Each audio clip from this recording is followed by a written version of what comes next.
ታላቅ የምስራች ከሜሪት ፕሮፐርቲስ ለንግድ ሱቅ ፈላጊዎች በሙሉ እርሱ ይነግዱ እንጂ ትርፋማ የሚሆኑባቸውን አላያም ቢያከራዩአቸው አዋጭ የሆኑ የንግድ ሱቆችን በመሃል ተክለ ሃይማኖት ለሽያጭ ማቅረባችንን ስንገልጽ በታላቅ ደስታ ነው። ሜሪትስ ፕሮፐርቲ ከሰፊ ካሬ አማራጭ ጋር ከ14 ካሬ እስከ 40 ካሬ የንግድ ሱቆችን ከ3.8 ሚሊዮን ብር አጠቃላይ ክፍያ ጀምሮ እንዲሁም ቀድሞ ለሚመጡ ውስን ደንበኞች በ3 ወር ጊዜ ውስጥ የሚረከባቸውን ስራ ማላመጃ የንግድ ሱቆችን ከነጻ ስጦታ ጋር ይዘንሎት ቀርበናል። እንዲሁም የመኖሪያ አፓርትመንቶችን ለምትፈልጉ ውድ ደንበኞቻችን ሜሪትስ ፕሮፐርቲ አራዳ ፓርክ ፊት ለፊት ከባለ 1 እስከ ባለ 3 መኝታ አፓርትመንቶችን ከ30% ታላቅ ቅናሽ ጋር ይዘንሎት ቀርበናል። ታዲያ ይህ የማይደገም ዕድል ሳያመልጦ ከታች ባለው ስልክ ይደውሉ።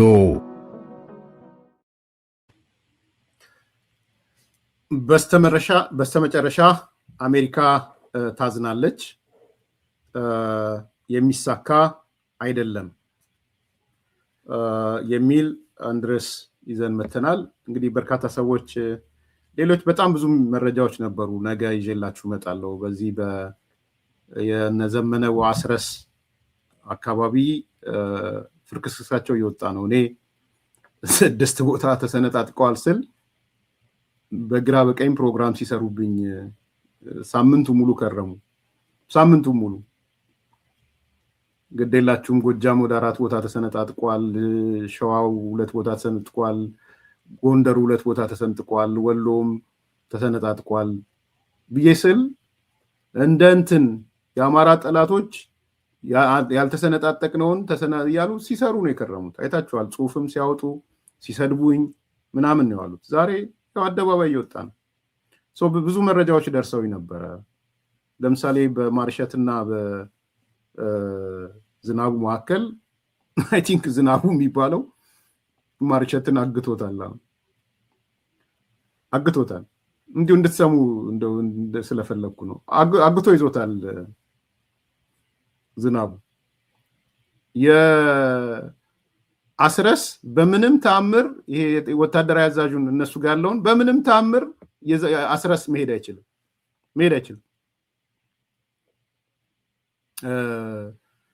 እንደዚህ ናቸው። እና ዛሬ ትልቁ በቃ እብደት ያለው ጎጃም ላይ በዝናቡ ቡድንና በማርሸት ቡድን መካከል ያለ ጸብ ነው። ገና ይባላሉ። ጎንደር ላይ ብዙ ግድያ ነው ያለው።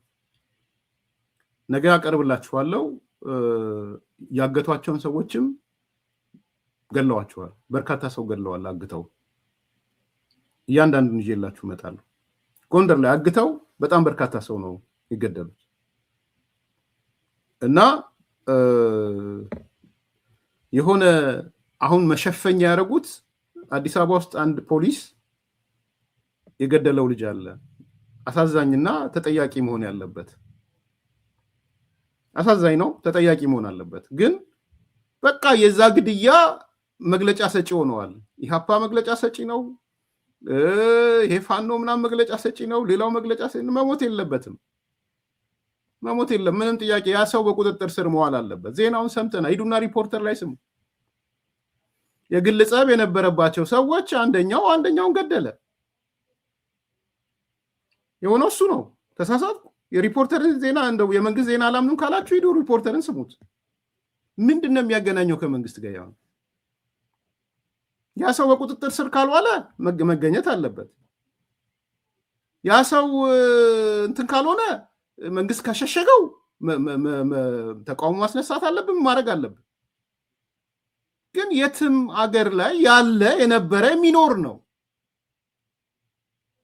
እዚህ ስናይፐር ይዞ ትምህርት ቤት ገብቶ 30 ምናምን ህፃናት መረሸን ያለ እንዴ? ማለት እኔ እንትን እያልኩ አይደለም፣ ወንጀሉን እያሳነስኩ አይደለም። ኢትዮጵያ በምትባል አገር እዚህ ትልቅ የሚባለው አገር ስናይፐር ይዘው ሽጉጥ ይዘው ምን ይዘው ገብቶ ትምህርት ቤት እኮ ይረሽናሉ። ቆሞ ተደብቆ ሲሪያል ኪለርስ እኮ አሉ። ዝም ብሎ በቃ መግደል ፍላጎት ያለው ስለዚህ ሰውየው በቁጥጥር ስር ከዋለ አሁን የጆርጅ ፍሎይድ አይነት የስ ቲፒካል ዘረኝነት ነው። ቲፒካል ያ ሁሉ መነቃነቁ ያ ሁሉ ሙቭመንት መፈጠሩ ትክክል ነው። የጆርጅ ፍሎይድ ወደዚህኛው ግን ስትመጣ የግለሰብ ጸብ ነው፣ ገደለው። ትልቁ ጥያቄያችን መያዝ አለበት፣ በቁጥጥር ስር መዋል አለበት፣ ተገቢው ፍርድ ማግኘት አለበት። ፒሪድ።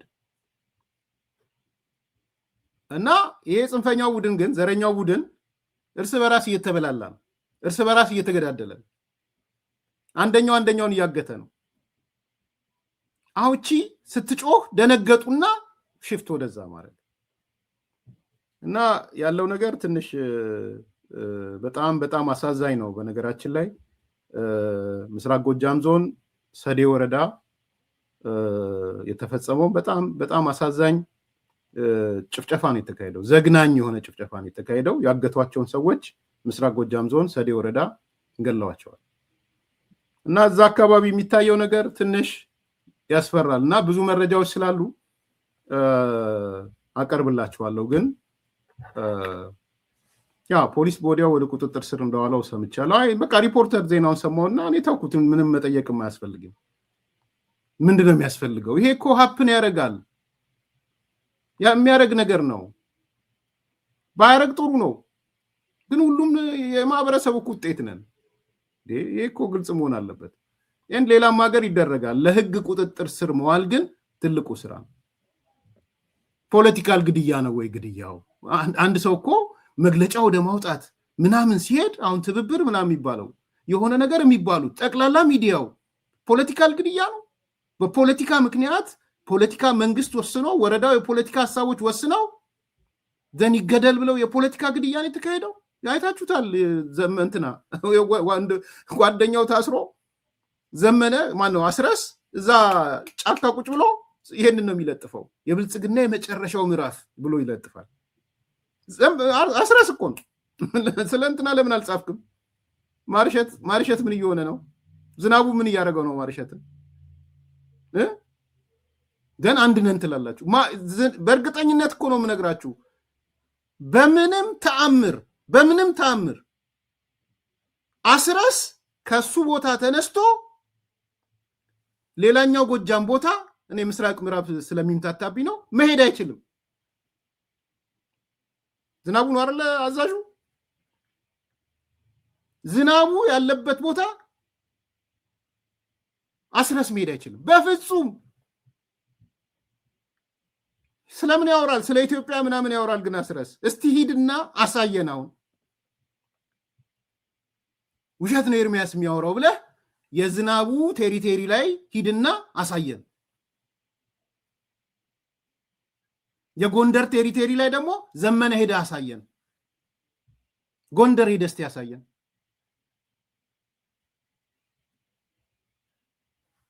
ይሄ ነው። እንደዚህ ናቸው። ግን የሚያባብሱት ምንድነው? አዲስ አበባ ላይ እንዲህ ቦታ ተቀጥቅጦ ተገሎ ምናምን። ጀስቲስ ማየት አለብን። ፍትህ መታየት አለበት። በቁጥጥር ስር ከዋለ ፍትህ ይገባዋል።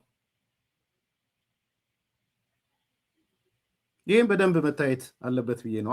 አያይዤ ላንሳላችሁ ብዬ ነው፣ ብዙ ኢሹ ስለሆነ። ወደ ዋናው አጀንዳ ልሂድ። የሰሞኑ የጂኦፖለቲካል ዋነኛ አጀንዳ ከሆኑት መካከል በቅድሚያ የሚነሳው አሜሪካ በኤርትራ ላይ ጥላ ቆየቀዮቹን ማዕቀብ ልታነሳ ነው የሚለው ዋነኛ አጀንዳ ሆኗል። አሜሪካ ከኤርትራ ጋር ያላትን ግንኙነት ልታድስ ነው የሚል በሰፊው እየተነሳ መሆኑን አይተናል። እንዲህ አይነት መረጃዎች ካወጡት ዓለም አቀፍ ሚዲያዎች መካከል ዎል ስትሪት ጆርናል፣ ሮይተርስ እና ቢቢሲ በሰፊው ከዘገቡት መካከል ነው። ዎል ስትሪት ጆርናል እና ሮይተርስ ኮት አደርጋለሁ፣ አሜሪካ በኤርትራ ላይ የጣለቻቸውን ማዕቀቦች ልታነሳ እንደሆነ የሚገልጽ የአሜሪካ መንግስት ውስጣዊ ሰነድ ደረሰን ብለው ነው። በተለይ ሮይተርስ ውስጣዊ ሰነድ ደረሰን፣ አሜሪካ ማዕቀቧን ልታነሳ ነው የሚል ነው።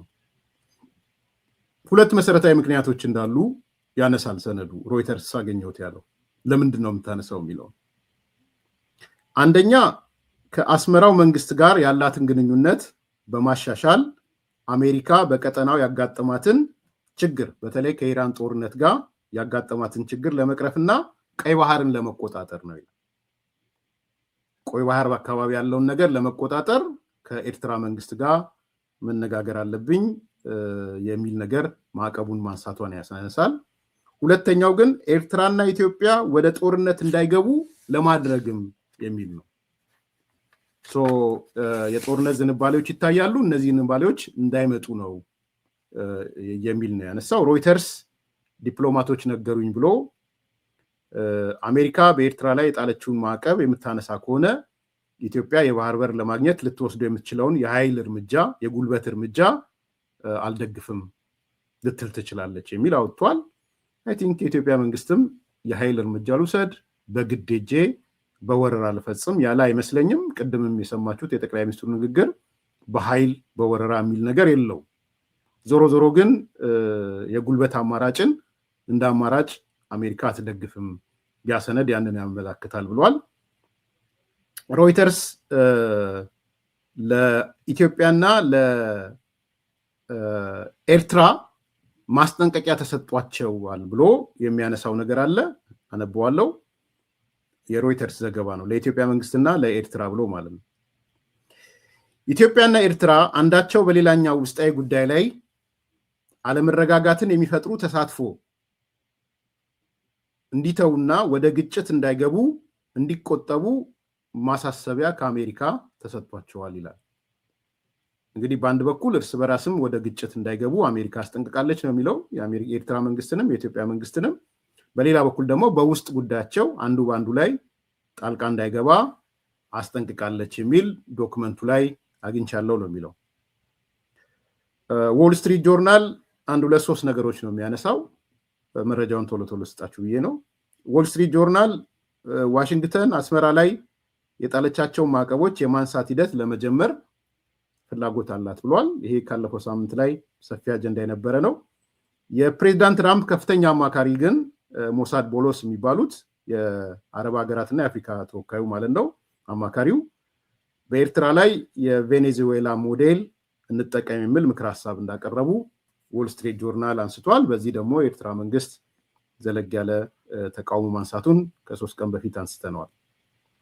ሶስተኛው አሜሪካ በኤርትራ ላይ የጣለችውን ማዕቀብ ካነሳች በኋላ በቀጠናው ስትራቴጂክ አጋር የማድረግ ስራና በቀጣይ በባህር በሩ ላይ የሚኖራትን ቁጥጥር ለመጠበቅ ትፈልጋለች ይላል።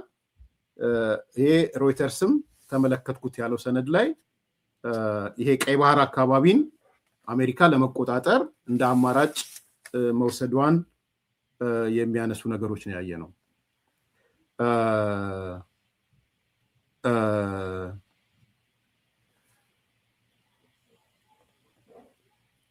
ሁለተኛ እነሱ እየተነሱ ያሉ አስተያየቶችና ተቃውሞችን እናነሳለን። ደረጀ በላይ ምን አስመጣ ቀላዋጭ አቃለው ስለማቅ ነው። እነሱ ያሉ አስተያየትና በዚህ ላይ የተነሱ ተቃውሞች አሉ።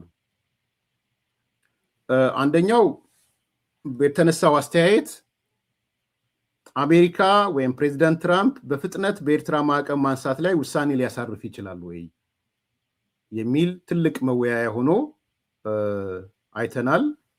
አንዳንዶች ሊያደርገው ይችላል ትራምፕ ብለው እንደ መከራከሪያ ያቀርባሉ። ኤርትራ ላይ ማዕቀንቱን ሊያነሳ ይችላል የሚል ነው። አንደኛው እንግዲህ እንደ ምክንያት እየተነሳ ያለው ትራምፕ ከኢራን ጦርነት ጋር በተያያዘ ያጣቸውን የገባበትን ቅርቃር ለመፍታት የሆርሙዝ ወሽመጥ በመዘጋቱ ከእስያ ወደ ሜዲትራኒያን ባህር ለሚደረገው የባህር ላይ ንግድ አሜሪካ በፍጥነት በቀይ ባህር ላይ ያላትን ቁጥጥር እንድትጠብቅ ለማድረግ በጣም ስለጓጓ ቶሎ ብሎ ማዕቀብ ሊያነሳ ይችላል የሚል የአንዳንድ እኔም የጠየኳቸው ሰዎች እንደዚህ አይነት አስተያየት አላቸው። ሁለተኛ ፕሬዚዳንት ትራምፕ የቀድሞውን የአሜሪካ ፕሬዝዳንትና እነ ጆን ባይደንን ለማጣጣልም ስለሚፈልግ አይታችሁ ከሆነ ትራምፕ ብዙ ጊዜ የባይደንን እነ ጆን ባይደን ሌሎቹ የፈጸሙትን እንደ ኔጌቲቭ ማሳየት ስለሚፈልግ ይሄ ደግሞ ማዕቀብ የተጣለው በአብዛኛው ማዕቀብ የተጣለው በጆን ባይደን ዘመን ነው፣ በዚህ በሰሜኑ ጦርነት በተለይ። ስለዚህ የጆ ባይደንንም ለማሳጣት ሊያነሳ ይችላል። ጆ ባይደን እንደምታስታውሱት በሰሜኑ ጦርነት የኤርትራ ሰራዊት ትግራይ ገብቶ ጭፍጨፋ ፈጽሟል፣ ዝርፊያ ፈጽሟል፣ ወሲባዊ ጥቃት ፈጽሟል፣ ኤትኒክ ክሊንሲንግ አድርጓል ብለው ማዕቀብ ጥሎባቸዋል። እና ባይደን ደግሞ ትራምፕ ደግሞ ብዙ የባይደን ፖሊሲ አይመቸውም። ሁለተኛ ገፊ ምክንያት ተደርጎ ሊታይ ይችላል ነው።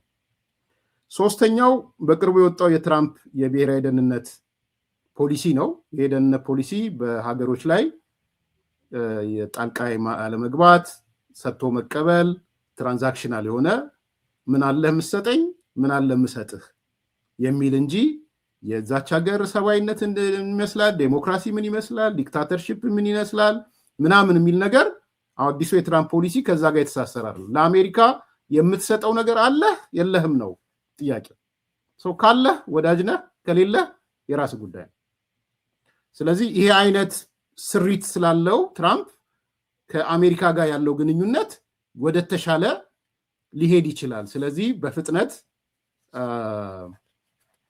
የማዕቀቡን ሊያነሳ ይችላል የሚል እነዚህን ሶስት ነገሮች ይነሳሉ። ተቃውሞ ደግሞ በተቃራኒ እየቀረበ ነው። በተቃውሞ አካባቢ የሚቃወሙ አካላት መጥተዋል። በመጨረሻ አሜሪካ ታዝናለች እስከ ማለት የሄዱ ሰዎች አሉ። ሊሳካ አይችልም የሚል ደግሞ የፖለቲካ ትንታኔ እየተሰጠ ተመልክተናል እና እሱን አነሳና የማጠቃላይ ሀሳቦች እናነሳለን። በግላጭ የተቃወሙት የዓለም አቀፍ የሰብአዊ መብት ተሟጋቾች ናቸው። የዓለም አቀፍ ሰብአዊ መብት ተሟጋቾች እንደ ሂውማን ራይት ዋች አይነት በፍጹም ሊነሳ አይገባም ነው እያሉ ያሉት እና እንደ ምክንያት የሚያነሱት ምንድን ነው? የኤርትራ መንግስት የሰብአዊ መብት ጥሰት ቁንጮ ነው። በኤርትራ ያለው ጸረ ዲሞክራሲ እጅግ አሳሳቢ ነው። በኤርትራ የሃይማኖት ነፃነት የለም። የኤርትራ መንግስት ከራሱ አልፎ ቀጠናዊ አለመረጋጋት እንዲመጣ የሚሰራ ነው። ስለዚህ በዚህ ወቅት በተለይ የሃይማኖት ነፃነትን የማያከብር የሰብአዊ መብት የሚጥስ እስከሆነ ድረስ የአሜሪካ መንግስት ማዕቀቡን ማንሳት የለበትም የሚል ከነዚህ ከትልልቅ ዓለም አቀፍ የሰብአዊ መብት ተቋማት እየቀረበ ያለ ተቃውሞ አለ። ሁለተኛው ተቃውሞ የተነሳው የቀድሞ የአሜሪካ ዲፕሎማት ቲቦር ናጄ ናቸው። እኚህ ዲፕሎማት እንደምታውቁት የኢትዮጵያም አምባሳደር ሆነው አገልግለዋል። ቲቦር ናጄ አዲሱ የትራምፕ አስተዳደር ሲመጣም ከ2018 እንደ ፈረንጆቹ እስከ 2021 የአሜሪካ የውጭ ጉዳይ ሚኒስትር የአፍሪካ ጉዳዮች ረዳት ኃላፊ ሆነው አገልግለዋል። ቲቦር ናጄን ሁላችሁም ታውቋቸዋላችሁ። ቲቦር ናጄ ምንድን ነው ያሉት? የትራምፕ አስተዳደር በኤርትራ መንግስት ላይ ማዕቀቡን ካነሳ እኔ በስተመጨረሻ የአሜሪካ መንግስት እንደሚበሳጭ እንደሚያዝን ከሆዲው እተነብያለሁ ብለዋል። ትንቢታቸውን ያስቀመጡት ቲቦር ናጄ ማለት አሜሪካ ተፋጥና ሄዳ ለፕሬዚዳንት ኢሳያስ ወይም ለኤርትራ መንግስት ማዕቀቡን ብታነሳ መጨረሻ ላይ ትጸጸታለች ነው ያሉት። ትበሳጫለች ነው ያሉት። አንዱ የቲቦር ናጄ ሀሳብ ነው። ሁለተኛ ይቀጥላል። አሁን ቲቦር ናጄ ኢሳያስ በምንም ተአምር ለአሜሪካ የሚከፍተው ነገር አይኖርም፣ በምንም ተአምር አሜሪካ የፈለገችውን ነገር ከኢሳያስ አታገኝም ነው እያለ ይሄ ያሰበችውን ቀይ ባህርን እቆጣጠራለሁ ወይ የሚሊተሪ ቤዝ ምናምን ብታስብ ኢሳያስ አንገቱ ቢቆረጥ አይሰጣትም ነው እያለ ሪግሬት ታደርጋለች፣ ትበሳጫለች እያለው በዛ ነው። ኢሳያስ በምንም ተአምር ለአሜሪካ የሚከፍተው ነገር አይኖርም። ኢሳያስ እስር ቤት ባደረጋት ሀገሩ ብዙ ጊዜ ቲቦር ናጄ ኤርትራን እስር ቤት ብሎ ነው የሚገልጻት። እስር ቤት ባደረጋት ሀገሩ እና በፍጹማዊ አምባገንነቱ ደስተኛ የሆነ ሰው ነው። ከአምባገንነቱም ሊላቀቅ አይችልም። ህዝብን በአምባገንነት ከመግዛት ሊወጣ አይችልም። ስለዚህ የአሜሪካ መንግስት ቆም ብሎ ያስብ፣ በምንም ታምር ከኢሳያስ የሚያገኘው ነገር የለም ነው እያለ። ቀይ ባህርን እቆጣጠራለሁ፣ በዛ አካባቢ የማገኘው ነገር አገለ ብሎ ቢያስብ የኢሳያስ መንግስት ለአሜሪካ የሚሰጠው ነገር የለውም ነው። ይሄ ቲቦር ናጄ ነው እያነሳ ያለው። አሜሪካኖቹ እንደፈለጉት እንዳሰቡት የማግኘት እድላቸው ጠባብ ነው ከሚል ማለት ነው።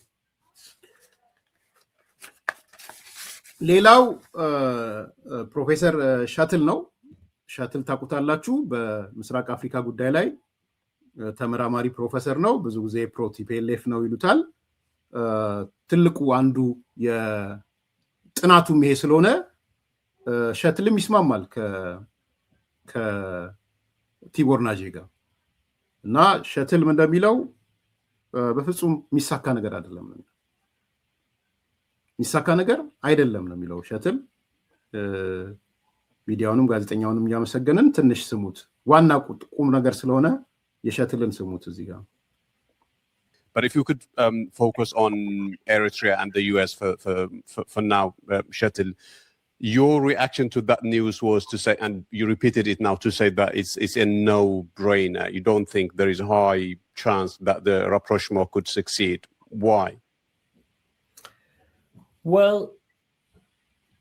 I believe that so many states and entities have tried rapprochement with Isaias Afwerki for the last 25 to 30 years, for that matter, but certainly since the 1998-2000 war. And everyone has failed more or less in its attempt to sway Isaias to their side, or in their attempt to convince Isaias to liberalize and to open up Eritrean society. The attempt so far has mainly been, from EU or European states, Norway, for instance, in order to try to liberalize Eritrea. That have all attempts failed. More recently, we see the EU engagement towards Eritrea over the last few months have increased radically. Sweden spearheading a new initiative, departing from their earlier kind of thinking on Eritrea. I'm referring then to the David Isaak case of the Swedish Eritrean journalist who is the longest imprisoned journalist in the world.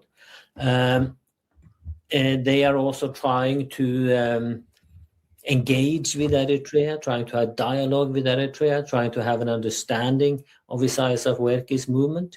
I'm certain that that will fail. It will not produce anything because it has been tried over and over and over again by others. It might be that the US coming to the rapprochement with a different interest, obviously. They're not that, the US administration today are not that interested to liberalize Eritrea.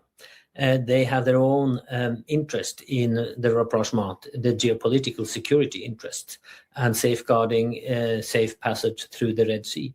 That might play in US favor. That is something which Isaias might listen to differently. But there are a lot of buts in that, both in terms of domestic policies in Eritrea, but also certainly relating to its southern neighbor, Ethiopia. First of all, if there will be a rapprochement between Eritrea and US, Isaias Afwerki will be forced to reconceptualize fully his over 25 years presentation of US as the Satan, as the main enemy of Eritrea. The US have been consistently presented by Isaias Afwerki as the main enemy, undermining Eritrean sovereignty, independence, development, you name it. US and Ethiopia has been put in a cohort to be presented to the Eritrean people as the explanation for all their sufferings and all the wars they have fought since Isaias have been in power. So if Eritrea and US is really reaching a rapprochement, well, Isaias have some serious explanations to provide to the Eritrean.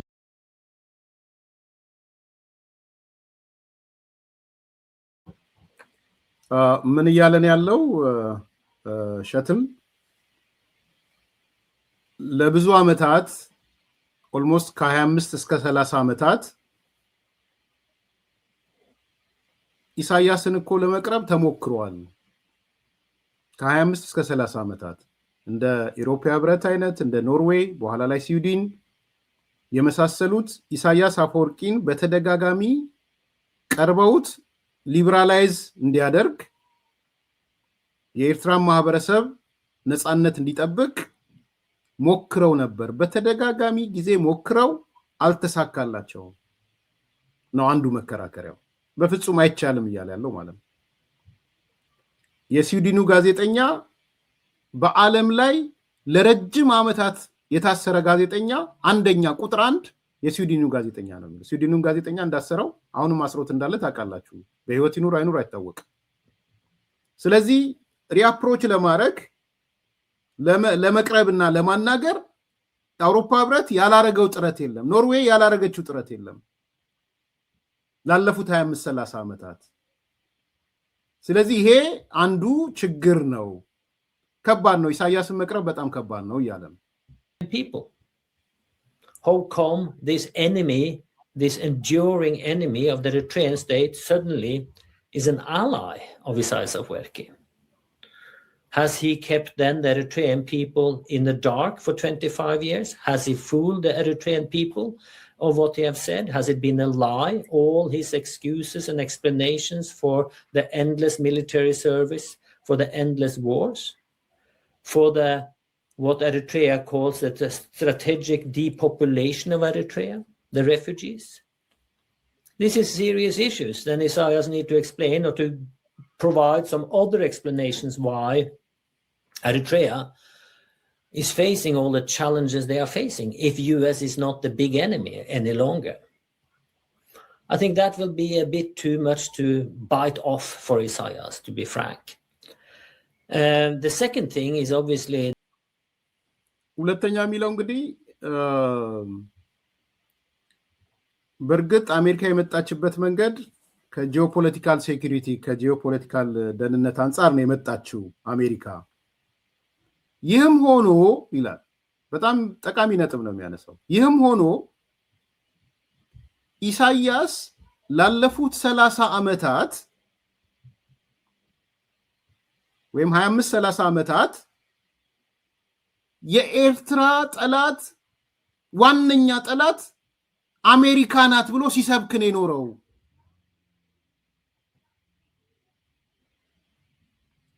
እዚህ ምስቅልቅል ውስጥ እንድንገባ ያደረገችን ኤርትራ ናት ብሎ አሜሪካ ናት ብሎ ነው የሚያምነው።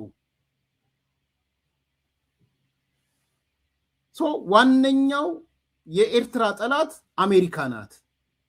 እሱ ብቻ አይደለም፣ የሱ የኢሳያስ ሰዎችም እነ መሐመድ ሐሰን እነ አንዳርጋቸው ጽጌን ሁሉ ብትሰሙ ፎከሳቸው አሜሪካ ነው። ባንዲራን ሰንደቅ ዓላማ እናቃጥል እስከ ማለት ሄዶ ነበር። ታስታውሳላችሁ? አንዳርጋቸው የአሜሪካንን ሰንደቅ ዓላማ እናቃጥል። አሜሪካ መግባት አይችልም በነገራችን ላይ አንዳርጋቸው እንደ ድሮ። ስለዚህ የአሜሪካ የ25 ዓመታት ዋነኛ የኤርትራ ጠላት ናት። ኤርትራ እዚህ ሁሉ ማጥ ውስጥ የገባችው በአሜሪካ ምክንያት ነው። ይሄንን ትርክት እንዴት መለወጥ ይችላል? ለህዝቡ ያው ህዝቡን እንኳን ጉዳይ አይደለም ተሳስቼ ነበር፣ ውሸት ነበርኩ፣ አሜሪካ አይደለችም ጠላቴ ብሎ ኔሬቲቭን ሊያስተካክል ነው ወይ? ሁለተኛው ምክንያት ብሎ የሚያቀርበው ይሄን ነው። To Ethiopia, I think US and certainly Pentagon and intelligence services of US administration are very keen to keep Ethiopia as a partner in the Horn of Africa. Ethiopia is the biggest military actor in the region. It is the kind of most strategically positioned versus both the Somalia, Al-Shabaab, ES challenges, but also versus South Sudan, Sudan, and Eritrea for that matter. And if the rapprochement with Eritrea and US is going to be fulfilled, I'm pretty sure, or at least I hope, there are sensible minds in Pentagon and in CIA who would then put a condition on that rapprochement that the relations with Ethiopia should be improved, so to say, that Eritrea needs to allow for or negotiate, for instance, the use of Assad in order to ease the pressure, in order to de-escalate the very, very high tensions between the two countries. And that will also be a challenge for Isaias if that is put part of that condition for a rapprochement. So I really don't think this is going to be fulfilled. I call ሶስተኛው ምክንያት ምንድነው የሚለው ሪአፕሮች ለማድረግ የኢትዮጵያ ደግሞ አለች እዚህ ጋር ለአሜሪካ ኢትዮጵያ ቨርሰስ ኤርትራ ቢባል በተለይ ከሲአይኤ አንፃር እና ከፔንታገን አንፃር ለአሜሪካ ወሳኟ ኢትዮጵያ ናት። የቀጠናው ዋነኛ የሚሊተሪ አቅምም የተለያየ አቅምም ያላት ኢትዮጵያ ናት። ስለዚህ ከኤርትራ ጋር የሚፈጸመው ስምምነት ኢትዮጵያን ዳውን ካረገ አሜሪካ ቤኔፊት አታረግም የሚል ነው አርጊውመንት የሚያቀርበው። ቀደም አይቻለው ያነሳችሁትን ትራምፕ ጉዳዩ አይደለም የሚለው ኦፍ ኮርስ አንድ ሳይዱ ልክ ነው። ትራምፕ ዲክታተር ሆነ ምን ሆነ ምናምን ጉዳዩ አይደለም። ግን ደግሞ ትራምፕ ማህበራዊ መሰረት አለው እንዳትረሱ እሱ ነው። የትራምፕ ማህበራዊ መሰረት ከተቆጣው ደግሞ ያፈገፍጋል። በኋላ መጣበታለሁ ብዬ ነው። የትራምፕ ማህበራዊ መሰረቶች አሉ። ለምሳሌ ትልቁ የትራምፕ ማህበራዊ መሰረት እዚህ ክርስቲያኑ ነው። ከሃይማኖት ጋር በተያያዘ ከክርስትና ጋር ወዘተ ከዛ ጋር በተያያዘ ኤርትራ ውስጥ ያለው ችግር ትራምፕ ያስደነግጠዋል። ሌላው ቢቀር ማለት ናይጄሪያ ላይ ያደረገውን አይታችኋል። ከሃይማኖት ጋር ያይዞ ነው። ሌሎቹ ጋርም የሚያደርገውን አይታችኋል። ስለዚህ ማህበራዊ መሰረት የሚባል ነገር አለው ትራምፕ። መሰረቱ የማህበራዊ መሰረቱ ከተቆጣው እንትን ሊል ይችላል። ያም ሆነ ግን ሶስተኛው ምክንያት ኢትዮጵያ ናት ነው የሚለው። ኢትዮጵያ ጋር ያለውን ግንኙነት የትኛው ያረ ኢቫንጀሊካል ያው ክርስትና በሚለው ግሩፑን ወሰዱት እንትን starter. And I heard some information telling me, some rather well-positioned sources saying me that Isaias has already spoiled it by putting too high demands on the US contact, so to say, that it is beneath Isaias Afwerki's stature to speak to, for instance, Massad Boulos directly as a little guy. Isaias wants to relate to the two top guys, be that either President Trump or the Minister of State, Ruben Marco. So I think Isaias has already shown his colors to US once again and has spoiled it. And we have to keep in mind also, going a bit back, not that long time ago, I think it was 2 years ago, when the former US ambassador to Eritrea stepped down after being there for 3-4 years. He wrote a very interesting piece in, I don't remember, was it the Atlantic or the New Yorker? I don't remember, on his endeavors in Eritrea as an ambassador. And admitting that he came in with flying colors and saying that, I will solve the Eritrean issue. I will manage to sway Isaias to talk to us, to be friendly, to liberalize and all that. And after 3-4 years, he left Asmara deflated and admitting that, it was a failure. Everything we did was a failure. And that has more or less been the experience of all ambassadors to Eritrea for the last 25 years. I don't understand why they don't learn from each other, that they still have these inflated egos, that they think they will manage to talk to this guy and manage to sway him, manage to liberalize him, manage to have him as a trusted partner. Is it one thing we have learned for the last 30 years is that no one can trust Isaias Afwerki. Not the US, not China, not Russia, no one. And not least the Eritrean people. እንግዲህ ሌላው የሚያነሳው ምንድን ነው? አይ ቲንክ በጣም ሳውንድ ስላደረገኝ ነው ያመጣሁት የዚህን ሰውዬ ፖለቲካ ትንታኔ። ኢሳያስ የሚያቀርባቸው ዲማንዶች በጣም ከፍተኛ ናቸው። ሃይ ዲማንድ ነው ያለው። እንደ ቅድመ ሁኔታም ልታዩት የምትችሉት አይነት ዲማንድ ነው እያቀረበ ያለው። ያው ያበጠ ሰው አይደል? አብጦ እኮ ነው የሚኖረው። እና ስላበጠ ይሄ ሰው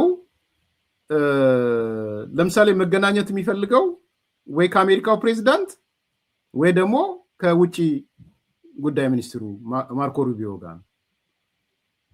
ሞሳድ ቦሎስ የሚባለውን ሰውዬ እንግዲህ ዋናው የአፍሪካ ተጠሪ የመካከለኛው ምስራቅ ተጠሪ የሆነውን ሰውዬ እንደ ትንሽ ነው የሚያየው። ስለዚህ የሚያያቸው ሰዎች ንቀት ይሁን አላውቅም። እንግዲህ በቃ መነጋገር የሚፈልገው ከትራምፕ ጋር መነጋገር የሚፈልገው ከማርኮ ሩቢዮ ጋር። ይሄ ምንድን ነው የሚለን? this is inflated ego ነው ያለው። እንደው በቃ መረን የለቀቀ ኢጎ ማለት ነው። መረን የለቀቀ ራስ ወዳድነት፣ ጉራ፣ ቲቢት። ይሄ በራሱ ኢሳያስ ጋር ሊደረግ የሚችለው ግንኙነት የሚሳካ አይደለም። ይሄ ሰውዬ ኢንፍሌትድ የሆነ ኢጎ ያለው ሰው ነው። ሞሳድ ትንሽ ሰው ነው፣ አልፈልገውም። ከሚያናግሩኝ ከሆነም ትራምፕ ያናግረኝ፣ የሚያናግረኝ ከሆነም ውጭ ጉዳይ ሚኒስትሩ ሩቢዮ ያናግረኝ አይነት ማለት ነው። ዋናው ቁም ነገር እነዚህ ሰዎችም የሚያነሱት ኢሳያስ የሚሰጠው ነገር የለውም ነው። የሚሰጠው ነገር የለውም፣ አይሰጥም፣ እሺ አይልም። እኔም በዚህ ነው መስማማው። ባይዘው ኢሳያስ አይመስለኝም ምንም ቢሆን ምን የባህር በር ቀይ ባህር ላይ ቁጥጥር እንዲያደርጉ የሚሰጥ አይመስለኝም። ከኢትዮጵያ ጋር ስሙዝ ሪሌሽንሺፕ ይፈጥራል ብዬም አላስብም። እነዚህ ነገር ደምረን ልናይ የምንችለው ነው። እንግዲህ እሱ ትልቅ ቅድም ያነሳው አሜሪካን እንደ ጠላት ሲቆጥራት እንደነበረ 25 ዓመት 30 ዓመት የዚህ ሁሉ የከተተችኝ አሜሪካ ናት የሚለውን ትራምፕ ብዙ ኬር ላያረገው ይችላል ብዬ አምናለሁ። ይህን ግን በአንደበቱ ሲናገር የነበረ ተሳስቻለሁ ሊል ነው ማለት ነው ኢሳያስ። The situation from our perspective, when people talk about Russia, Ukraine, I say there is no Russia-Ukraine war at all. There is no Russia-Ukraine conflict. This is war declared by NATO on Russia. The war declared by NATO on Russia is not only for Russia, it's for dominating the whole world. It's for hegemony. This is an agenda developed after the end of the Cold War. They came up with this fantasy about containing Russia, containing any power, small, big, that challenge them technologically, economically, socially, culturally. They have to contain everybody. It's a defunct ideology. I say Russia did not do its preparation to face this declared war. Even though Russia was aware about the dynamics of what was going on. NATO is defunct. NATO does not exist. NATO is under intensive care. EU does not exist. EU is under intensive care. Now, 30 years ago, when they decided to contain Russia, they felt that was the major threat for them. China was not considered a threat at the time. Now they know. They missed the point. They couldn't contain Russia. They will never contain Russia. Ukraine is a sacrifice. Ukraine is a price they have to pay. They will not pay it on their own. They will provide billions and billions, even trillions, to continue this war. And now we need to have the narrative straight. This is not war between Russia and Ukraine. This is declared war against Russia because Russia was the major threat at the time. Now they can't dominate the whole world. They have to defeat Russia so that they hegemonize everything. የቆየ ነው ይሄ በሻ ግራንድ ጀስቲፋየር ሆኖ ኢሳያስ የሰጠበት ትንታኔ ነው። አይ እንደው ለማስታወስ ነው። ምክንያቱም አሜሪካን ፕሬዝዳንቶችን ወይ ምናምን አይደለም አሜሪካንን እንደ ሀገር ኔቶን እንደ ሀገር ኢዩን እንደ ሀገር ነው የከሰሰው። ሶ ይሄንን ኔሬቲቭ ይቀይራል። ላይክ አሁን ቀይሮ መጥቶ ይናገራል ላይናገርም ነው ሸትል እያቀረበ ያለው። ሶ ለደጋፊ ሆኜ ነው ደግፌ ይሄንን ቪዲዮ እንድትመለከቱ እያደረኩ ያለሁት ማለት ነው። No one should be their equal technologically, militarily they have to be superior, economically they have to control everything, grab every resource here and there, technology under their control. That dream is no more. Now the fighting going in Ukraine is their battleground. That battleground is a sacrifice for them. And we need to put this straight on the record. When a big meeting like this, Russia, Africa is held, people will have to come to a consensus. This is not war between Russia and Ukraine to me.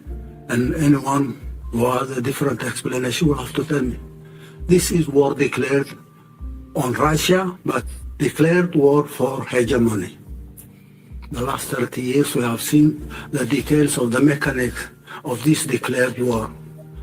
This last event is the final phase to me. It will end sometime. NATO will not get out of intensive care. EU will not get out of intensive care. These are systems that are crumbling. It's only a matter of time.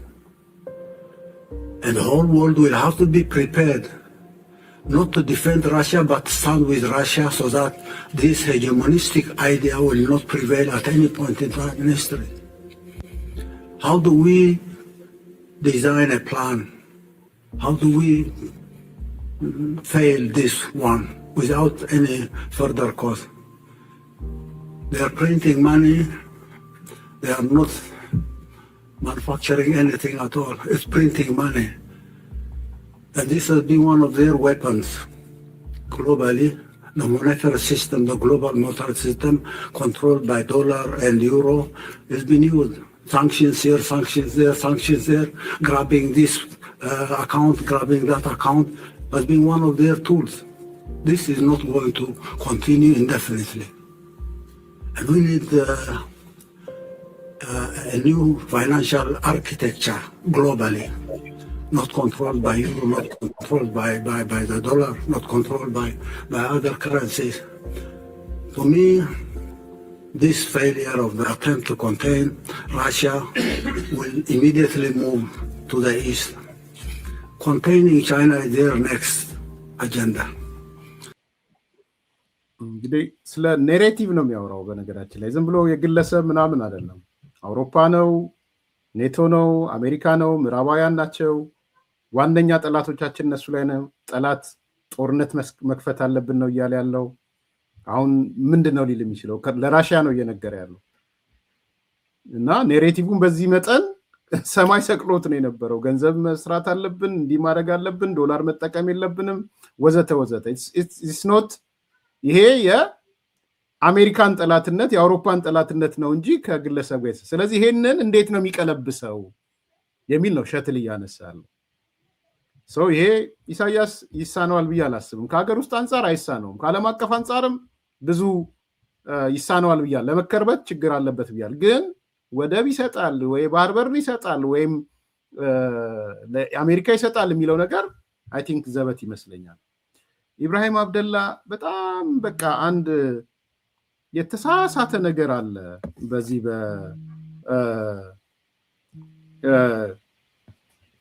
ኢሳያስ ማለት የፖሊሲ ነፃነት በኩል የሚደነቅ ነው ምናምን። ይሄ ለግንቦት ሰባት ስብከት ነው፣ እኛም ሰብከነዋል። ኢብራሂም እንዳትሳሳት በደንብ ቼክ አድርግ። ምንድነው የፖሊሲ ነፃነት ማለት? አሁን ኤርትራ የደረሰችበት ደረጃ ያለበት የሀገር መፍረስ ደረጃ በፖሊሲ ነፃነት የመጣ ነው? እቺ የተለመደች ይሄ አንዱ ትርክት ለወደፊቱ ምን መታው ትርክት ይሄ ትርክት ነው። ባይዘው ኢሳያስ ኩሩ ነው፣ የፖሊሲ ነፃነት ጠብቆ ነው የኖረው፣ አንድም ብድር የለበትም፣ እርዳታ በጣም ነው የሚቀበለው፣ በጣም እርዳታ ይቀበላል፣ እርዳታ አይቀበልም፣ እንደዚህ ኢምፔሪያሊዝምን ይጠላል የሚል የእናንዳርጋቸው ትርክት፣ የግንቦት ሰባት ትርክት፣ ምናልባትም ኢሳት በነበርን ሰዓት የኢሳት ትርክት ስህተት ነው። እሱን ነው ግላይ ሲያረግን ያለን። ምንድነው እንዴ አገር በአገራት መካከል እኮ ክሬዲት ምናምን የሚባለው ነገር መበዳደር ምናምን እኮ አለ። እንኳንስ በግለሰብ ደረጃ አለ አይደል? በግለሰብ ደረጃም እኮ አለ። አገራት አሜሪካ እኮ ትልቁ ብድሯ እኮ ከቻይና ነው። ትሪሊየን አይገባም። ኢምቢሊየንስ ብድር ያላት ከቻይና ተበድራለች አሜሪካ። እና አሜሪካ የፖሊሲ ብድር በመውሰዷ የፖሊሲ ነፃነት አደጋዋ ገባ አሜሪካ። እና ይሄ የሆነ የድንቁርና ትንታኔ፣ የተለመደ ትንታኔ መቅረት አለበት። የትኛው የፖሊሲ ነፃነቱ ነው? ምንድነው ነፃነት ማለት? አሁን ኤርትራ ያለችበት ደረጃ የፖሊሲ ነፃነት ነው ያለው? አገር ኤርትራ የምትባል ሀገር ከምድረ ገጽ እየጠፋች። እስቲ ወደ ህሊናችሁ ተመለሱና ሳሏት ኤርትራን። ይሄ በጣም የተሳሳተ የኢትዮጵያ ምሁራን በተለይ ዲያስፖራ ላይ ደጋግመው ያሉት ያልነው ራሴን አስወጥቻ አይደለም የምናገር ያልነው እጅግ በጣም የተሳሳተ ውሸት ደግሞ በዛ ላይ ይወስዳል። ከአውሮፓ ሀገሮች ይወስዳል እርዳታ፣ ከራሽያ ይወስዳል። ታውት ሌላውን ቀርቶ ማለት ነው። ስለዚህ ይሄ በጣም አደገኛ ስለሆነ ወንድሜ እቺን የድሮ ትርክቷን የኋላ ኪስ ክተታት፣ ቼክም አርጋት። እንደው በቀን ልቦና ከጻፍከው እኔ ደስ የሚለኝ ኢሳያስ የፖሊሲ ነፃነቱን ጠብቆ መኖሩ ምናምን የሚባለው ኢትስ ኤ ኮምፕሊት ውሸት። የእስር ቤት ሀገር ነው የሆነችው። በነገራችን ላይ ብድር ምናምን ለማግኘትም ቅድመ ሁኔታዎች አሉ። ዝም ብለውም አይሰጡም። ወርልድ ባንክ፣ አይኤምኤፍ ዝም ብሎም አያበድርም። ኤርትራ ሄዳ ልበደር ብትላት አይችልም። አሁን ናቅፋ ባለበት ቁመና ማን ነው የሚያበድረው? ቴልሚስቲ ንገረኝ። አሁን ናቅፋ ባለው የቁመና ኢምፖርት ኤክስፖርት ሳይኖራት ማን ነው እንደው የብድር ገንዘብ ምናምን ብትል ማን ነው እሺ የሚላት? ለኤርትራ እሺ የሚል ንገረኝ። ሰብአዊ መብትም ይታያል። መመዘኛዎች ናቸው። የመንግስት በጀት ወጪ፣ ኤክስፔንዲቸር፣ ኢንካም፣ ታክስ የምታደርገው እነዚህ ሁሉ ያው ኤርትራ ፌልድ ስለሆነች እንደ መንግስት ምንም ነገር ስለሌላት መኩሪያ ያደረጉት ምንድነው? ደረታቸውን ነፍተው እኛ ማለት ነፃነታችንን ጠብቀን ይላሉ። ይኸውልህ ነፃነቱን የሚጠብቅ አገር ህገ መንግስት ይኖረዋል። ሲጀምር ተናግራ አናገርከኝ። ህገ መንግስት ይኖረዋል። መጀመሪያ ሶቨርኒቲውን የሚጠብቅ አገር ህገ መንግስት ነው የሚኖረው። ህዝቡ ህግ ያለው መንግስት ማለት ነው። የህጎች ሁሉ የበላይ የሆነ ህግ ይኖረዋል። ስተትም ይኖረው ትክክልም ይኖረው። ቀጥሎ በህገ መንግስቱ መሰረት የመንግስታዊ መዋቅር ይኖረዋል። ሉዓላዊነቱን የጠበቀ ሀገር። አሁን ኤርትራ ሉዓላዊነት ህግ አውጪው፣ ህግ ተርጓሚው፣ ህግ አስፈጻሚው ለብቻ። ይቺ ሀገር ለመሆን አመታዊ በጀት ይኖራታል። አመታዊ በጀት አላት? የላትም እኮ ኤርትራ። የትኛው አመታዊ በጀት ነው የሰማው? የኢትዮጵያን አይደል? ኢትዮጵያ በጀቷ እዚህ ደረሰ ሲባል አይደል የሚያንቋሽሹት? የለም አመታዊ በጀት። ስለዚህ በጀት የሌለባት ሀገር፣ ኢምፖርት ኤክስፖርት የሌለባት ሀገር፣ ገንዘቧ ተቆልሎ ምንም የማይሰራ ወደ ማርኬት ይግባ ቢባል በጆንያ ተሸክመም፣ ናቅፋ ወደ ገበያ ይውጣ ቢባል በጆንያ ተሸክመ ነው የምትሄደው። ልንገርህ፣ በጆንያ የገበያ ዋጋ ይግኝ ቢባል ምንም የለውማ። በምን ያስይዛል? ዝም ብሎ ተቆልሎ እኮ የተቀመጠ ነው። ስለዚህ ከአገርነት ቁመና እንኳን ያልያዘች ናት። እና እንዲህ አይነት የተሳሳተ ፕሮፓጋንዳ አትስሙ።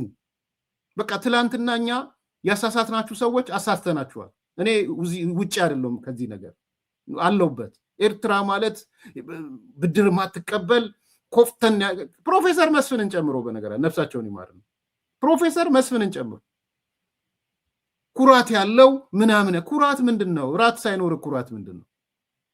ራት የሌለው ኩራት አለ እንዴ? ቁርስ የሌለው ኩራት አለ እንዴ? ምሳት የሌለው ኩራት አለ እንዴ? ኩራተኛ ምንድነው? ኩራተኛ እኮ ሰርቶ የሚኖር አገሩን የሚጠብቅ ነው ኩራተኛ የሚባል። ኩራት ራቱ ነው እያልን ያለ ነው። ራት ኩራት አይሆንም። ስለዚህ ይህ አይነት አመለካከትና አስተሳሰብ እናስወጣ ከጭንቅላታችን። አንዱ እሱ ነው።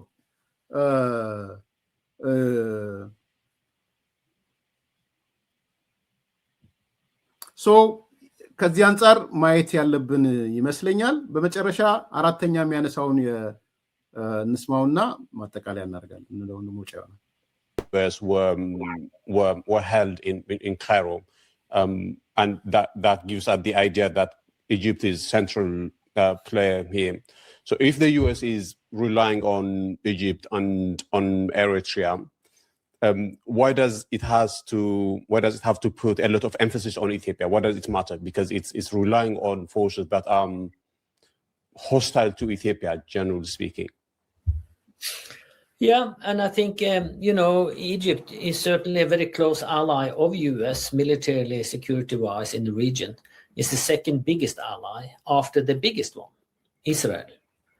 And, for US, it is important to balance these two biggest allies that you have in the region and their competitive alliances. Israel, Somaliland, Ethiopia, UAE is emerging as one of the prominent two blocks in that region spanning the Red Sea. And you have Egypt, Eritrea balancing on the other side with their supporters, be that Saudi and others. So I think viewed from Washington, it might be too challenging to come down firmly on Egypt, Eritrea's side, because that will again not look too good in Jerusalem as the key other partner here. And I believe possibly that Israel has a stronger voice internally in the US administration than Egypt has. And we see Israel is increasing its prominence in the region and its influence in the region. And that will also come into play when it comes to Eritrea's rapprochement with the US. But more generally,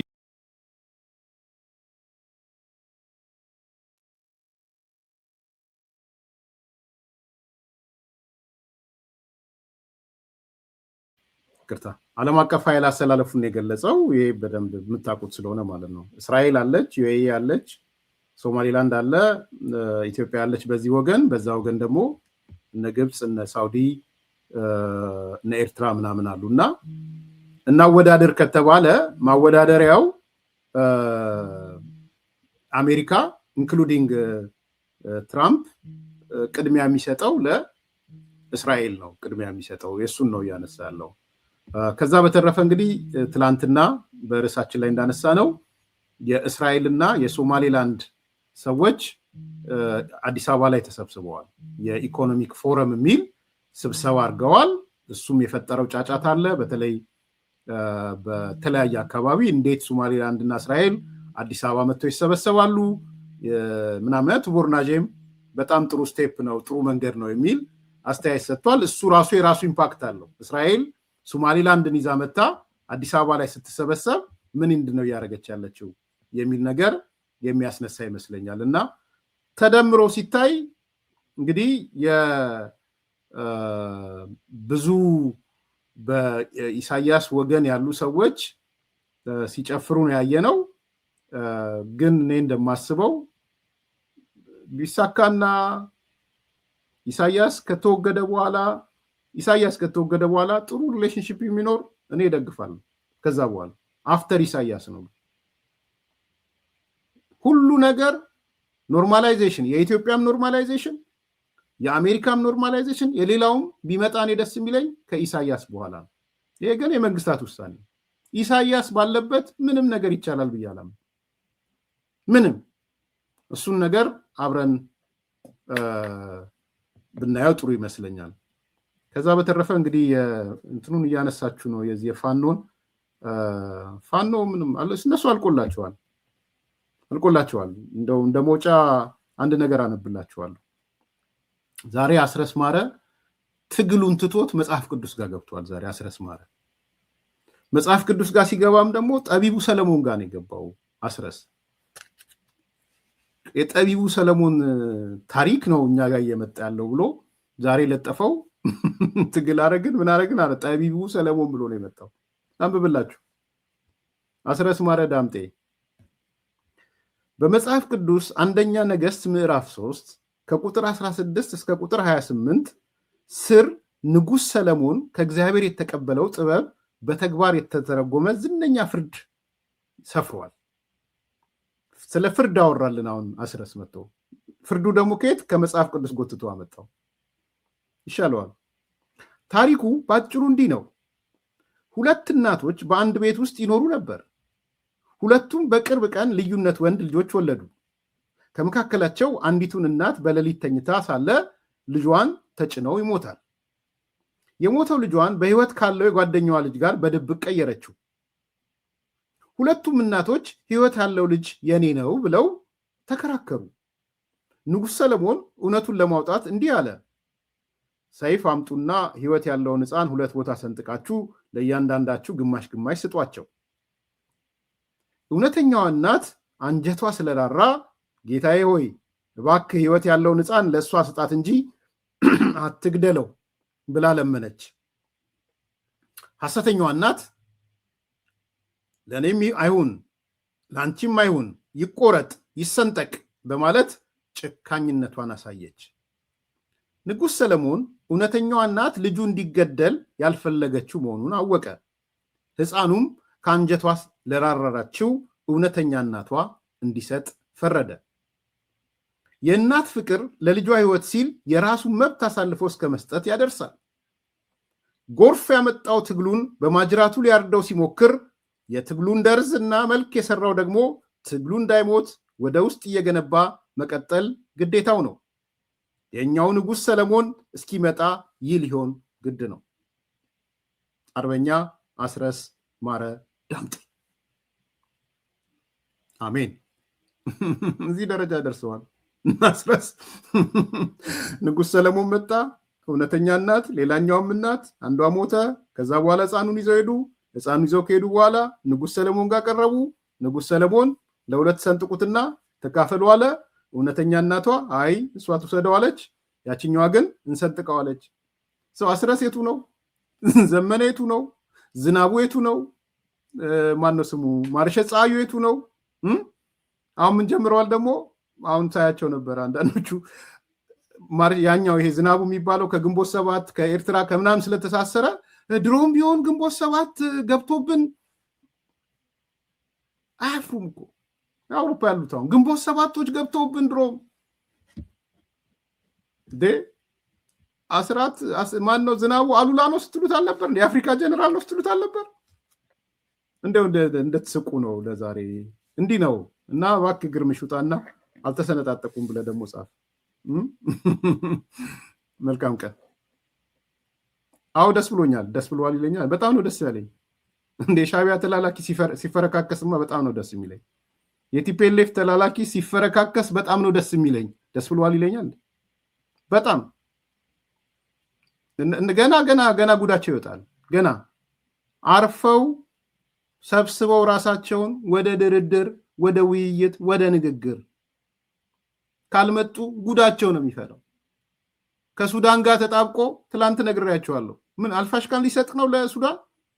ምን ሊያደርግ ነው? እነ ዘመነ ሊሰጡ ነው? ኦኬ ተቆረሰ በሱዳን በኩል። ከቲፒኤልኤፍ ጋር ተጣብቀው ምዕራብ ምናምን ወልቃይት ራያ የሚሉ ሊሰጡ ነው። እኔ ችግር የለብኝም ተስማምተው ቢሰጡ ኢትዮጵያ እስከሆነች ድረስ። ችግሬ ቲፒኤልኤፍ ልገንጠል የሚለውን ፕሮጀክት ካረገ ነው ችግሬ እሱ ልገንጠል ከኢትዮጵያ ልውጣ ካለ ግን ችግር አለብኝ። ከአማራው ጎን ይሄ አይቻልም ከሚለው ጎን ነው የምሰለፈው። በኢትዮጵያ ማዕቀፍ ውስጥ ምንም ችግር የለብኝም። ወልቃይት ወደ ትግራይ ቢሄድ አማራ ቢይዘው ምንም ችግር የለም። ግን ወልቃይትን ይዤ ምናምን ይዤ እገነጠላለሁ ቢል ግን አትገነጠልም የሚል ፕሮግራም ይሰራል። ስለዚህ እነዚህ ሰዎች ከወዲሁ ተስማምተዋል። ቁራሽ መሬት ምናምን ብለው ሰጥተዋል። ወልቃይት ራያ ምናምን ሰጥተዋል።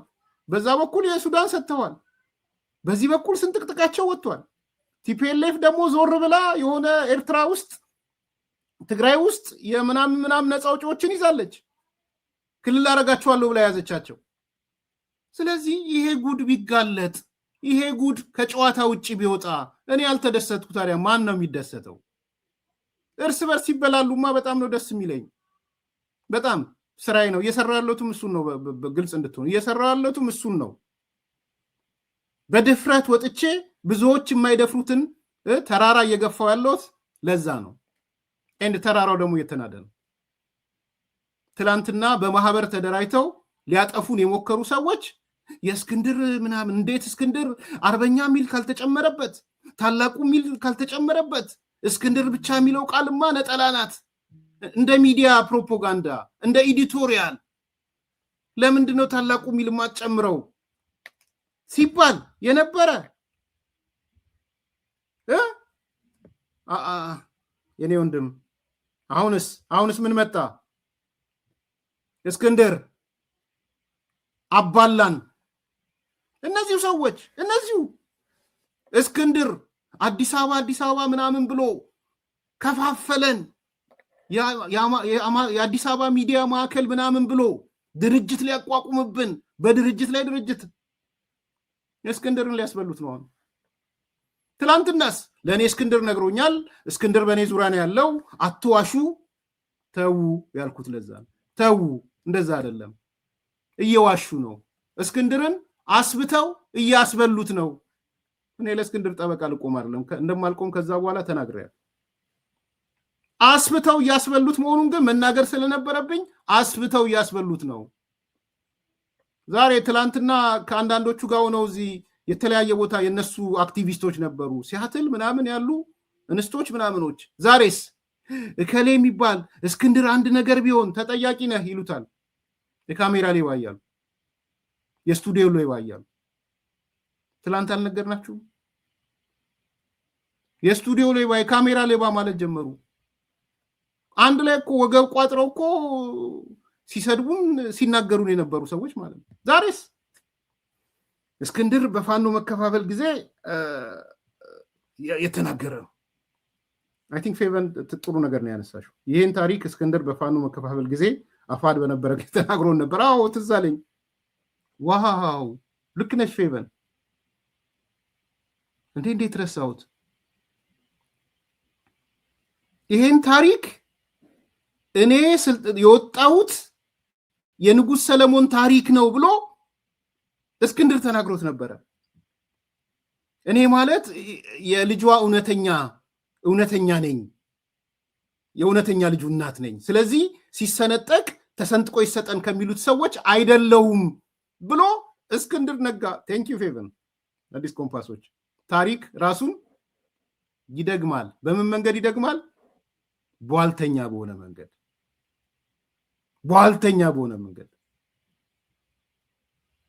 ቧልተኛ በቃ ቧልቱን አያችሁት? ምን እንትና ነው ያለው አይደለ? ማን ነው ታዋቂው ፈላስፋ? መጀመሪያ አለ ትራጀዲ ይሆናል አለ፣ ሂስትሪ አሳዛኝ ይሆናል አለ። ልክ ሲደገም ግን ኮሜዲ ይሆናል፣ በቃ ቧልት ይሆናል አለ። አሁን ዛሬ ታሪክ ቧልተኛ በሆነ መንገድ እየተደገመ ነው። እስክንድር የተናገረውን ነገር አስረስ ይዞት መጣ። የሰለሞን ታሪክ በእስክንድር፣ የሰለሞን ታሪክ በአስረስ። ዛሬ የትገቡ ከዛ ይሄ ያለ እችን ነገር ለማስረሳት አይ እንደዚህ እንትን ላይ ሰው ተገሏል፣ ስለዚህ ለሱ መግለጫ እናውጣ ምናምን እናውጣ። አዲስ አበባ ላይ አንድ ፖሊስ ቀጥቅጦ ገሏል።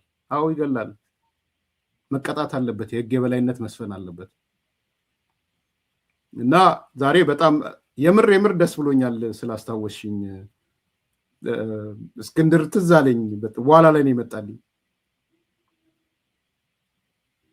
ማን ነው አሁን? ማን ነው እውነተኛ እናቷ? ማን ነው ውሸተኛ እናቷ? ዘመነ ነው እውነተኛ እናት? አስረስ ነው እውነተኛ እናት? ፀሐዩ ነው እውነተኛ እናት? ዝናቡ ነው እውነተኛ እናት? እስክንድር ነው እውነተኛ እናት? ማን ነው እውነተኛ እናት? ንጉሥ ሰለሞን ጋር የቀረበችው እውነተኛ እናት ማን ናት? የቤት ስራ ይሆናችሁ። መልካም ቀን። ታላቅ የምስራች ከሜሪትስ ፕሮፐርቲስ ለንግድ ሱቅ ፈላጊዎች በሙሉ እርሶ ይነግዱ እንጂ ትርፋማ የሚሆኑባቸውን አላያም ቢያከራዩአቸው አዋጭ የሆኑ የንግድ ሱቆችን በመሃል ተክለ ሃይማኖት ለሽያጭ ማቅረባችንን ስንገልጽ በታላቅ ደስታ ነው። ሜሪትስ ፕሮፐርቲ ከሰፊ ካሬ አማራጭ ጋር ከ14 ካሬ እስከ 40 ካሬ የንግድ ሱቆችን ከ3.8 ሚሊዮን ብር አጠቃላይ ክፍያ ጀምሮ እንዲሁም ቀድሞ ለሚመጡ ውስን ደንበኞች በ3 ወር ጊዜ ውስጥ የሚረከባቸውን ስራ ማላመጃ የንግድ ሱቆችን ከነጻ ስጦታ ጋር ይዘንሎት ቀርበናል። እንዲሁም የመኖሪያ አፓርትመንቶችን ለምትፈልጉ ውድ ደንበኞቻችን ሜሪትስ ፕሮፐርቲ አራዳ ፓርክ ፊት ለፊት ከባለ 1 እስከ ባለ 3 መኝታ አፓርትመንቶችን ከ30% ታላቅ ቅናሽ ጋር ይዘንሎት ቀርበናል። ታዲያ ይህ የማይደገም ዕድል ሳያመልጦ ከታች ባለው ስልክ ይደውሉ።